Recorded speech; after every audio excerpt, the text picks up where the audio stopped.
நினைக்கிறோம். ஆதிசங்கரர் வந்து மிகவும் மனம் வருந்தி, அன்னையே நான் உங்களை கேரளா கூட்டிகிட்டு போகணும்னு நினச்சேன், ஆனால் நீங்கள் இங்கேயே இருந்துட்டீங்களே அப்படின்னு சொல்கிறாரு. அப்போ தான் அன்னை சொல்கிறாங்க, இதுதான் வந்து கோல மகரிஷி வழிபாடு செய்த சொர்ண ரேகையுடன் கூடிய லிங்கம்.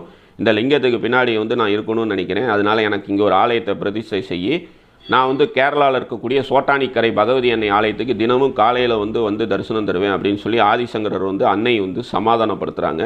அதன் பிறகு வந்து பார்த்திங்கன்னா அன்னையை வந்து தனக்கு தோன்றிய அந்த காட்சியை மையமாக வைத்து ஆதிசங்கரால் பிரதிஷ்டை செய்யப்பட்ட அந்த விக்கிரகம் தான் வந்து இன்றைக்கி வந்து நம்ம கொல்லூரில் தரிசனம் பண்ணக்கூடிய அந்த மூகாம்பிகை அன்னையோட சிலையானது காணப்படுது. அதற்கப்புறமேட்டு பார்த்தீங்க அப்படின்னா ஆதிசங்கரர் வந்து இங்கே மூகாம்பிகை அன்னையை பிரதிஷ்டை செய்துட்டு மூகாம்பிகை அன்னை சன்னதிக்கு பின்னாடி வந்து பார்த்திங்கன்னா தியானத்தில் வந்து அமர்ந்திருப்பார். அந்த இடத்துல வந்து பார்த்திங்கன்னா ஆதிசங்கரர் தவம் பண்ண இடத்த வந்து இன்னமும் வந்து பாதுகாப்பாக வச்சுருக்காங்க.